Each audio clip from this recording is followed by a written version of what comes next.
I was asked if we're in the middle of a surge.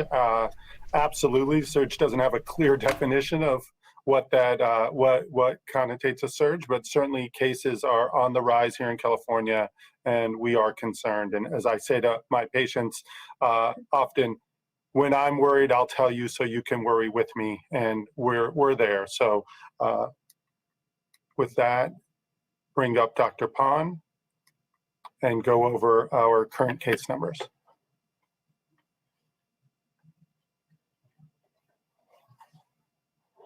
Great, good afternoon. Thank you very much, Dr. Ghaly. So for today's case numbers, we are at 6,893 cases here in California. This is higher than our 7-day average, which is 6,773 cases. Our total tests are 136,428, and our test positivity rate over the 14 days is 4.0%. When you compare that to a couple weeks ago on October 29th, our test positivity rate is 1 point higher. Again, it's 4.0% as of today, a point higher than 2 weeks ago. Our hospitalizations are also increasing. They've increased over 34.6% over the last 2 weeks. It's currently at 3399. And our ICU hospitalizations have also increased over a third over the last 2 weeks, currently at 931 ICU hospitalizations. So we wanted to reintroduce you again to this epidemic curve. We showed you this on Tuesday, and this is how we look as epidemiologists and public health officials at what is happening in our community, and this is what is happening in the state of California and where we've been. So our slow and stringent approach has allowed us to gradually reopen a significant number of counties over the past couple of months. You can see here that the number of new cases per day has increased dramatically since the beginning of November. So you see the rate of rise that we saw in June, and that was a 39.2% increase. And here, since the beginning of November, in just the same 1 week period, it's been a 47.1% increase. This is almost a 20% faster rate of rise and the fastest rate of rise we have seen in California. When cases are increasing at this pace, it is really important for us to act quickly. Every day makes a difference and time is of the essence. We need to remember the basics that keep our cases low. As I also mentioned just now, our hospitalizations are increasing, and we did see a peak in July, and our concern with this rapid rate of rise is that the peak could be even higher if we don't act soon. So again, our blueprint has been working very well. We've been allowed to loosen, and we also can restrict. So we are actively discussing this with our local health officials and our counties and internally to determine what we can do about this rapid rate of rise and how we could potentially consider the emergency breaks that we've built into this framework from the very beginning. And with that, I will turn it over to Dr. Ghaly to tell you more today.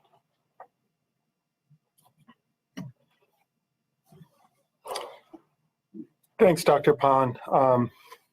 Certainly, we always hope to have positive news, and this isn't really positive news. These case numbers are surging, and I'll just punctuate a point that Dr. Pond made, which is as we look at this rapid rate of rise in cases, nearly 20% faster rate of rise than we had originally.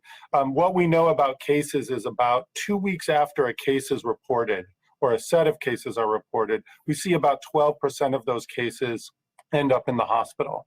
And when you look at a high number of cases day over day, and that's sustained, that's exactly what we worry about in terms of overwhelming our hospital system, making sure that hospital system's available to take care of not just people who are sick with COVID, people who are sick with the flu, but also individuals who might have other routine health needs, other emergency health care needs.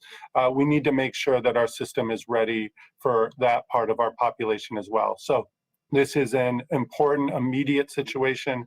As Dr. Pond mentioned, our emergency brake, this concept within our blueprint that says even though we move slow and stringent forward, if there are signs and signals in our data to move back with expediency, with decisiveness, with partnership in our county local leaders and local health jurisdictions and our health leaders across the state, that we will look at that closely, and we have been and will continue to, not just during the week, but over the weekend as well.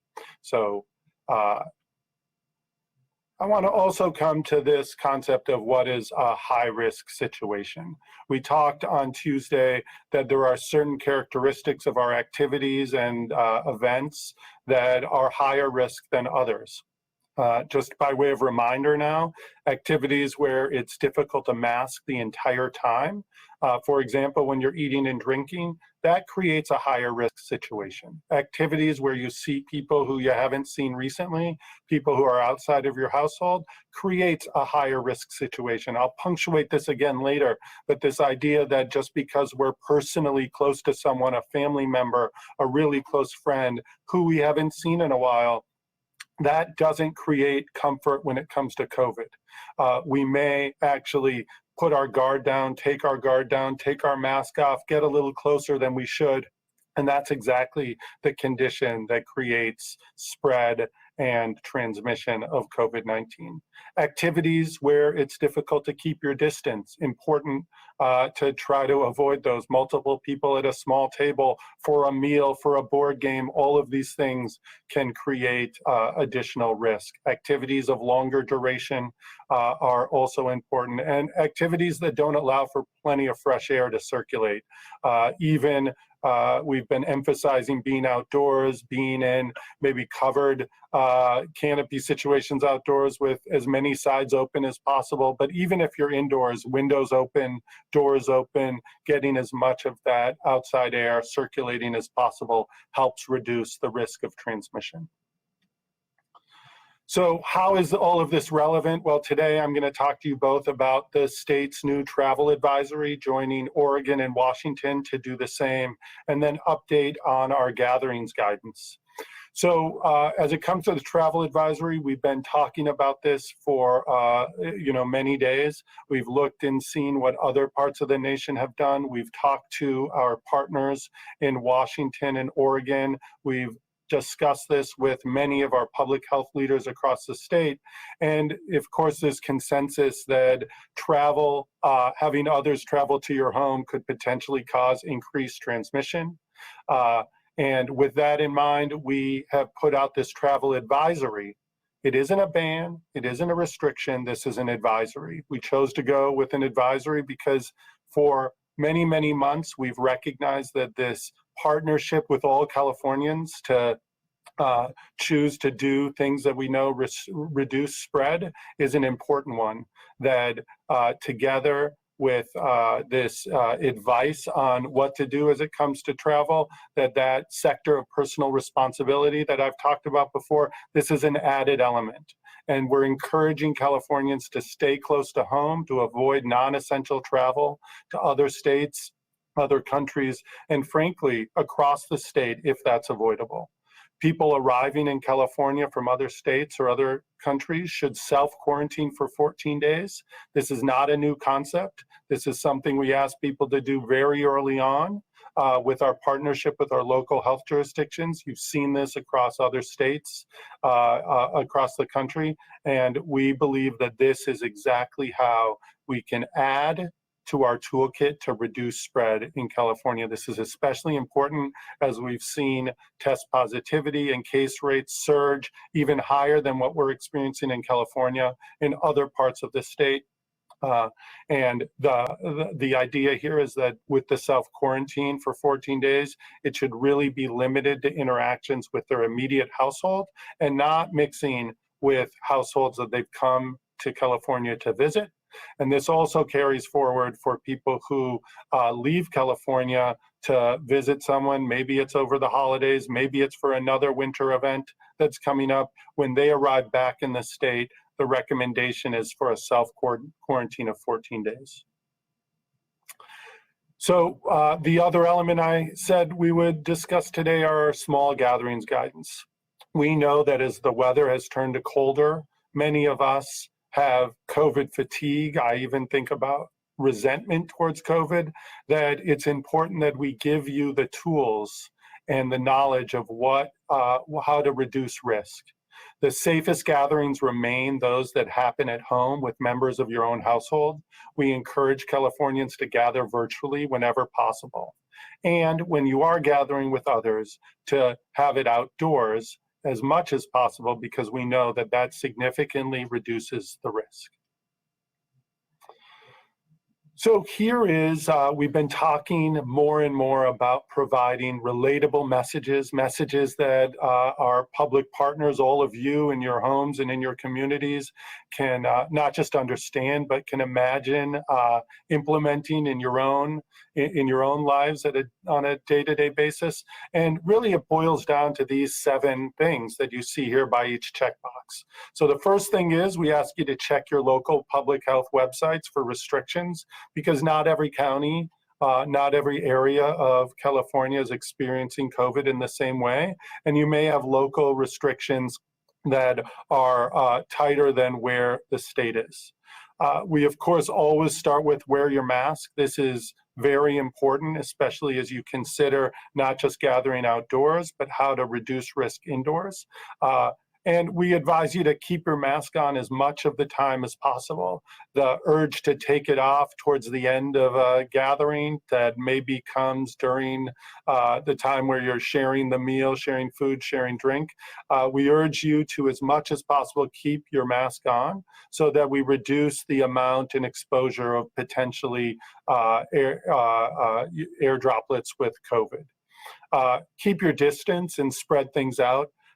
Some of us have additional space, maybe having people spend time in rooms that aren't just your living room or your dining room could be an important strategy to keep people spread out. And this is important not just as we travel outside of our home, but even while we're at home, if there is any chance that you'll be spending time indoors with people you haven't seen in quite some time.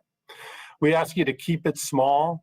We've talked about this 3 household concept outside that really we're asking you to consider doing that indoors as well, that minimizing the opportunity for different people mixing and interacting not only keeps your gathering small, but it reduces the likelihood that you'll be mixing with somebody who was themselves exposed to COVID outside.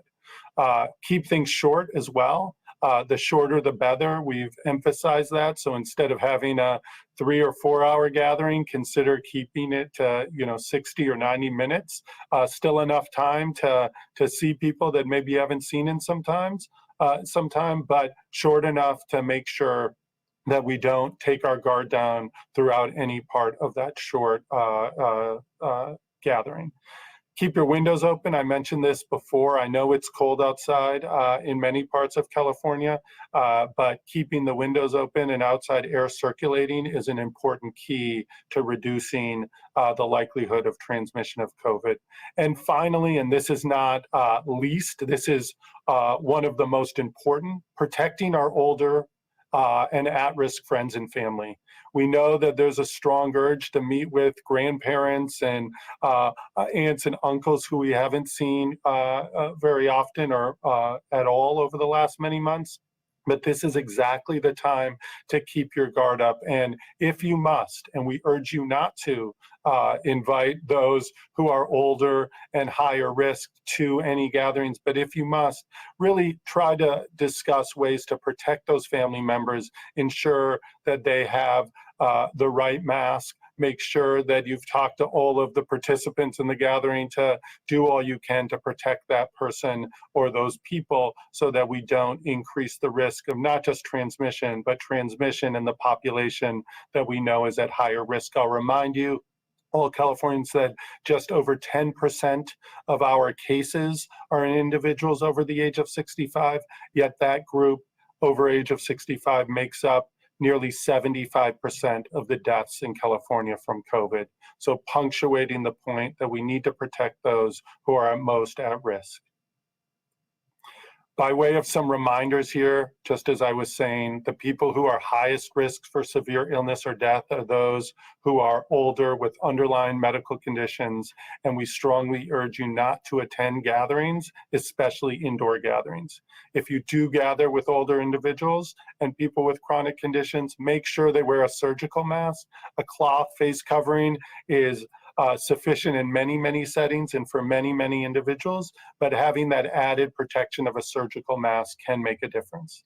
It's also safest, and I'll remind you to celebrate the holidays with people you already live with. But if you invite others over, please keep it at a maximum of 2 other households so we reduce the number of individuals in a setting, but also that we reduce the chance that we end up having COVID spread from household to household. And then I'll end, before we get to our routine, common end of a presentation slide with all of our reminders, to tell you that yes, travel increases your chance of getting and spreading the virus. Incoming travelers from out of state should self-quarantine for 14 days after they arrive before mixing indoors with others. And those who leave California for travel and then return should do exactly the same. So before we turn it over and take reporter questions, I'll just remind you, keep your mask on, maintain that 6 feet of distance, wash your hands 20 seconds with warm water and soap, important added step, minimize mixing as much as you can, stay home when you're sick, and if you haven't already, get your flu shot.